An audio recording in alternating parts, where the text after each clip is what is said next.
كده وب 60 جنيه 70 جنيه، يعني يا بلاش 70 جنيه. يعني انا مش عارف اقول لك ايه تاني. ممكن تلاقيه بريال، بربع، ب 20 جنيه، يعني ب 25، ب 30 جنيه كده. في منه بقى ايه اللي هو العنبري كشك الاسود، في القمري اللي هو احمر اللي بيقولوا عليه كتافات حمر في اسكندريه، وتحيه لاخواتنا كلهم اللي في اسكندريه. في الاسطنبول اللي هو بيبقى لونه اقوى. السلام عليكم ورحمه الله وبركاته، اخواتي وحبايبي في كل مكان، احلى مسا عليكم. يا رب تكون فيديوهاتنا بتعجبكم، ويا ريت الناس كلها، كل اللي يشوف الفيديو ده يا جدعان. الفيديو ده مهم جدا للناس المبتدئين وللناس حتى الغواي. ده فيديو ارخص انواع الحمام. الفيديو ده ارخص انواع الحمام، مش كلام بقى. يعني انا مش طالع اقول لك كلام وهتنزل تشتري تلاقي كلام تاني، لا. احنا دلوقتي هنتكلم عن حمام سعره، هتلاقي حمام سعره 20 جنيه، تلاقي حمام سعره 25، سعره 30 جنيه. هتلاقي فرد حمام نفس الاسم، نفس الاسم، وهتلاقي اعلى اغلى. لازم تعرف تفرق علشان ما تجيش تنزل السوق حد يضحك عليك او حد يمسك فيك. يعني ممكن حد يضحك عليك وممكن حد يمسك فيك بعد الفيديو ده. صلى على النبي كده، قول عليه افضل الصلاه والسلام.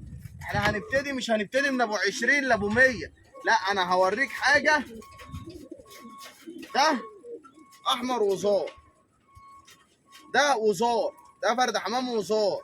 البورنيطه دي بتعيبه، البورنيطه دي ما بتبقاش في الوزار بس محليات، فبالتالي الفرد الوزار الاحمر ابو بورنيطه هتلاقي سعره غالي، هتلاقي سعره غالي. يعني حماميه زي دي لو نزلت تجيبها من السوق ب 100 ولا ب 120 جنيه انت الكسبان.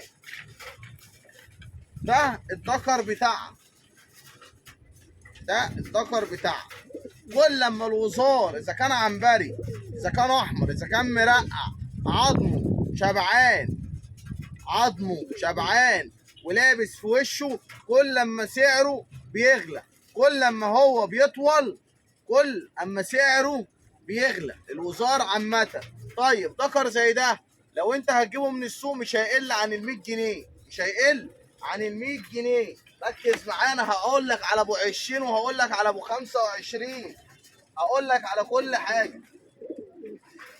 مسود زي كده مثلا، مسود زي ده طاير عندي، انا هعمل اللي انا بوريه لك، ده طاير عندي. لو انت هتنزل تجيبه من السوق على التقليب ده هيخش في الايام بتاعتنا دي في 80 جنيه 100 جنيه. لو انا هبيعه من بابه ببيعه ب 150 جنيه. ليه؟ لان انا بفرجك عليه وهو طاير، وهو فرد الحمام ده سعره في نشه مش في تقليبه خالص.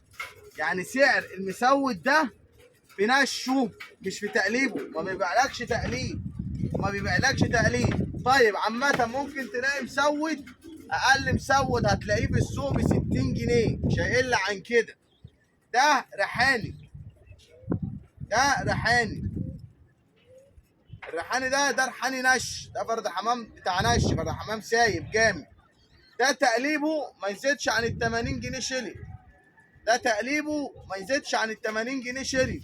لكن لو انت هتاخده من بابه على عدته على نشه وعلى ريشه ممكن يوصل لل 150 جنيه علشان فرد حمام طاير. والرواحنا ممكن تلاقيها ب 40 جنيه، يعني ممكن تلاقي ريحاني كده على قده سكه ال 40 جنيه. وممكن تلاقي بقى الريحاني العظم المقنير القوره الطول السرحان ويخش في ال 500 وال 400. ده ازرق قطيفه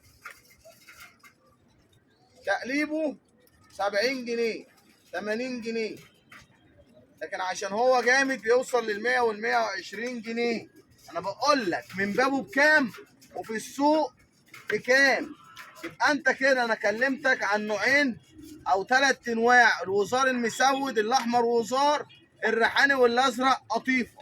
طيب نخش على حاجه تانية زي نظام الانجليزي. الحمام الانجليزي ده بيبتدي، ممكن تلاقي انجليزي من سكه ال 25 جنيه، بيوصل معاك القص الانجليزه اللي زي كده لحد 120 و150 جنيه. يعني ممكن تجيب قص انجليزه ب 50 جنيه، قص انجليزه ب 50 جنيه، وممكن تجيب القص الانجليزه اللي زي ده ب 150 جنيه وب 120 جنيه. طيب الانجلايزه دول في منهم الاكول اهو، ده الانجليزي الاكول او المشمشي او الاصفر على حسب ما انت بتسميه.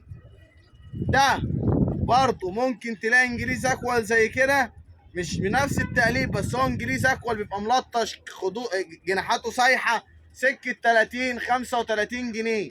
لكن لو لقيته زي ده في المستوى ده هيعمل له 70 80 جنيه، ولو جامد الراجل مش هينزل عن ال 100 جنيه.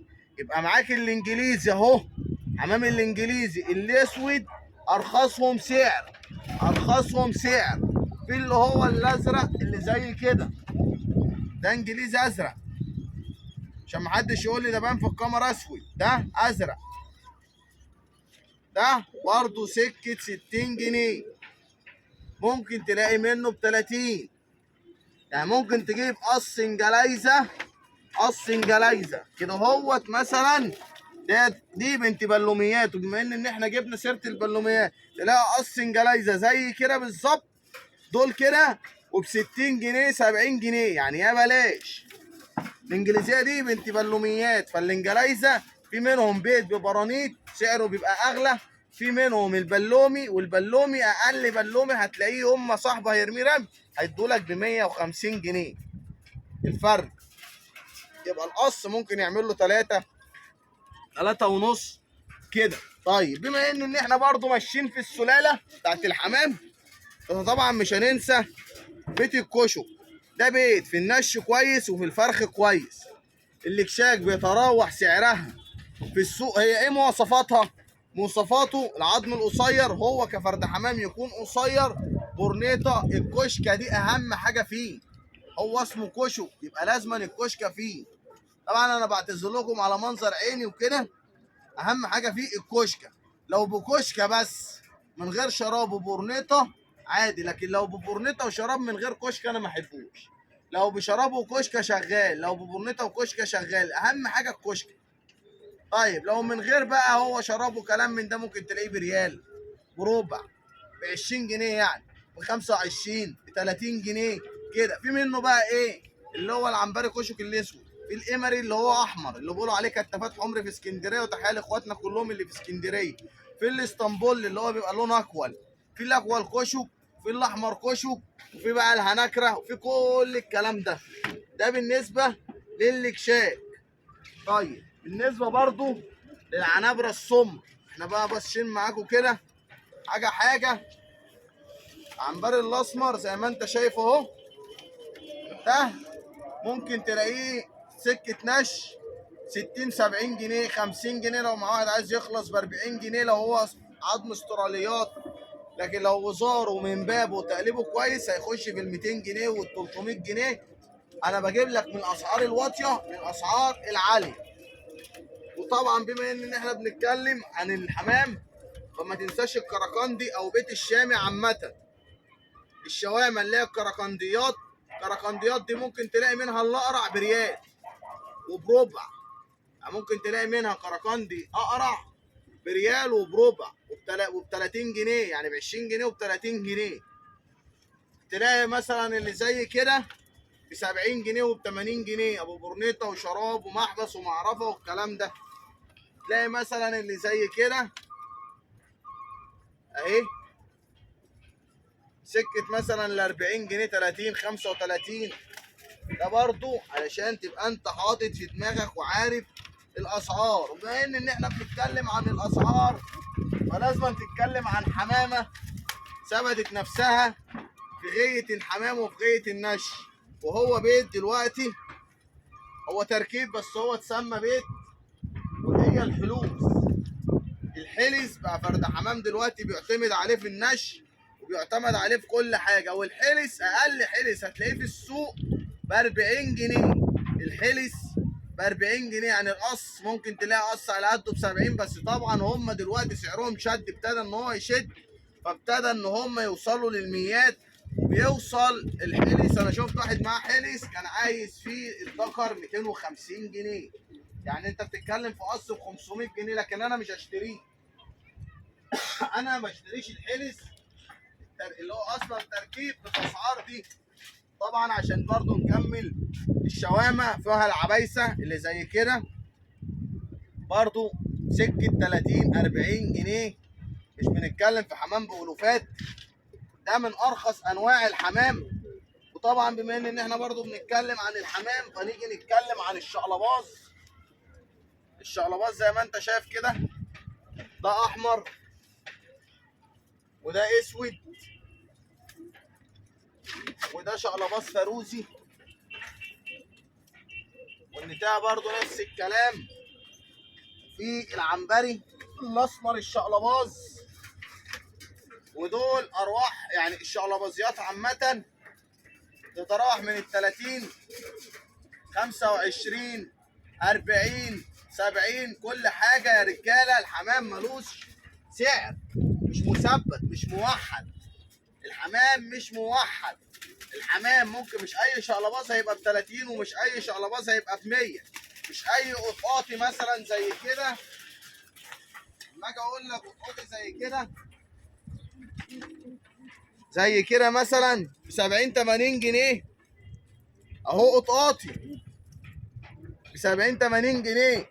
ما تروحش انت بقى تنزل السوق تقوم جاي على قطقاطي زي كده كده يا حاج، قطقاطي زي كده وتقوم قايل له اصل التوخ عامل فيديو لقطقاطي ب 70 جنيه. يبقى انت بقى معلش بتهزر. بص لده وبص لده اهو، هنحطهم لكم الاتنين جنب بعضيهم، احط لك الاتنين جنب بعضيهم اهم. في فرق كبير قوي. 70 جنيه 70 جنيه يعني انا مش عارف اقول لك ايه تاني. وتقوم جاي مثلا على ده كده وتروح تقول لي حتى صاحبه ب 300 جنيه. معلش بقى انت حر بقى في اللي اصل بص الفرق، فرق كبير. يعني ممكن الكاميرا مش مبينه ويا ريت تكون مبينه، وده قطقاطي وده قطقاطي، بس في فرق يا رجاله، في فرق. ادينا برضو اتكلمنا عن نقطه حابب ان انا اوصلها لك. ما تجيش مثلا على مسود زي كده. ايه ده يا حاج؟ ايه ده يا حاج؟ مسود زي ده كده وتقوم رايح قايل لواحد ب 70 جنيه ولا ب 80 جنيه، يبقى حرام عليك. فانت كده عايز تهين نفسك وانا بخلي مسؤوليتي، انا بخلي مسؤوليتي. طيب بما ان احنا برضو بنتكلم عن الحمام، طبعا الجريزلات احنا اتكلمنا عنها، فلازم تتكلم عن الباكستاني. والباكستاني بقى من اعظم الحمام في النش. اعلى فرد حمام ممكن تشوفه طاير الباكستاني. الباكستانيات دي لا اما تطلع عتره قوي قوي قوي قوي محدش يعرف يمسكها، لا اما يطلع فرد حمام عره قوي قوي قوي قوي قوي يقوم من هنا يقع هنا. باكستاني زي ده لما مثلا هتلاقيه في السوق واحد هيعمل معاك واجب مش هيدولك اقل من 70 جنيه. ده طبعا بعد اسعار الباكستانيات اللي احنا سمعناها. والنتايه اهي برقبه حمراء. طبعا ايه انا مش غاويهم بس هم لازما يكونوا عندي. في طبعا منهم الباكستانيات المبرانيت اللي بتبقى زي كده اهي. وخلي بالك هو حمام في النش جامد وفي الفرخ جامد. ده بورنيط اهو، ده برضو هتلاقيه مثلا في السوق ممكن تلاقي القصه مبرانيت النهارده يعملوا لهم 300 200 في الحدود دي. طبعا بنتكلم عن الاسترالي، نتكلم عن الاسترالي الاسكندراني اهو. ده سكري استرالي اسكندراني، ده هتلاقيه في السوق النهارده اقل واجب اقل واجب. ده خلي بالك ده دول بيمشي ده كده عشان تجيبه من السوق النهارده اقول لك ب 120 جنيه بعمل معاك واجب. طيب في استراليات تانية سعرها اقل. في استرالي زي كده مثلا استرالي النش ب 40 جنيه 30 35 50 على حسب اللي بيبيع لك، على حسب اللي بيبيع لك يا رجاله، على حسب الغاوي اللي يبيع. الجمعيات طبعا، الجمعيات طبعا بتفرق عن الزواجر عشان برضه يبقى ايه يعني. الجمعيه تختلف عن الزاجر. جمعيه من ابو 30 جنيه 25 القص ب 50 ب 60 جنيه ب 70 جنيه ب 80 جنيه القص ب 100 120 كل حاجه على حسب تكوينها وعلى حسب التاجر اللي بيبيع لك او اللي معاه فرد حمام. يعني معاه فرد حمام ده عزيز عليا، ممكن اقول لك ب 100 جنيه، فرد حمام ده انا ماسكه وزهقان منه هدولك ب 20 جنيه عشان اخلص من اكله. ده حمام جامد قوي في النش، من اي مكان بترميه بيرجع.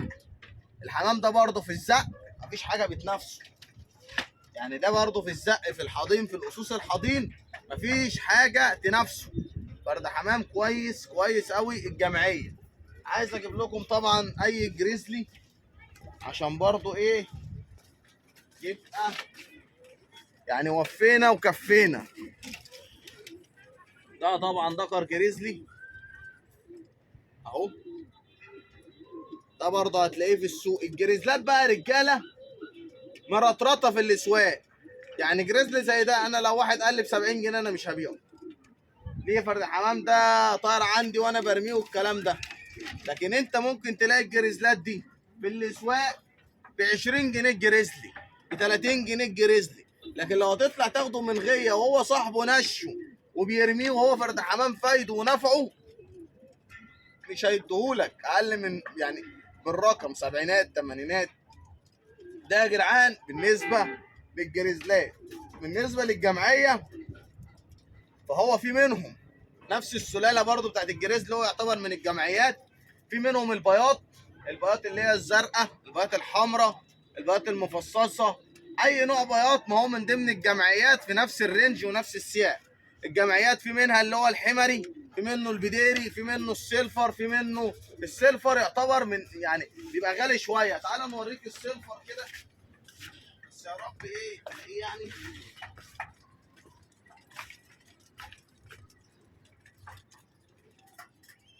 بصوا يا رجاله، هو السيلفر مش هنعرف نجيبه. ما علينا، هو بيبقى لونه هو تحت خالص، انا مش هينفع اوطي عشان عيني ومش هعرف اجيبه. ماشي. السيلفر اهوت يا رجاله، وقفنا الكاميرا خلينا الراجل وطى جابه عشان برضه انتم متابعيني وحبايبي. ده بقى يعتبر من اغلى انواع الجمعيات اللي هي الزواجل والكلام ده. السيلفر والكريمي بيبقوا اغلى انواع الجمعيه. ده بقى ممكن لو واحد عمل معاك واجب واداك حمايه زي دي ب 70 جنيه تاخدها وانت بايس ايدك وش وظهر. خلي بالك عشان الحمام ده في منه حمام بقى تهجين. ادوا الاسكندرولي الجمعيه جاب الوحوش اللي انت هتشوفها دي. تعال صور الوحش كده ببابه.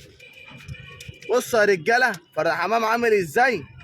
طيب ده دخلوا الاسكندرو ودخلوا الجمعيات، فده هم طوروا الحمامه. الاسكندرو طبعا مش بتاعت نش، فلما بتاخد فرد جمعيه زي كده بتجيب من عليه حمام جامد جامد جامد جامد جامد.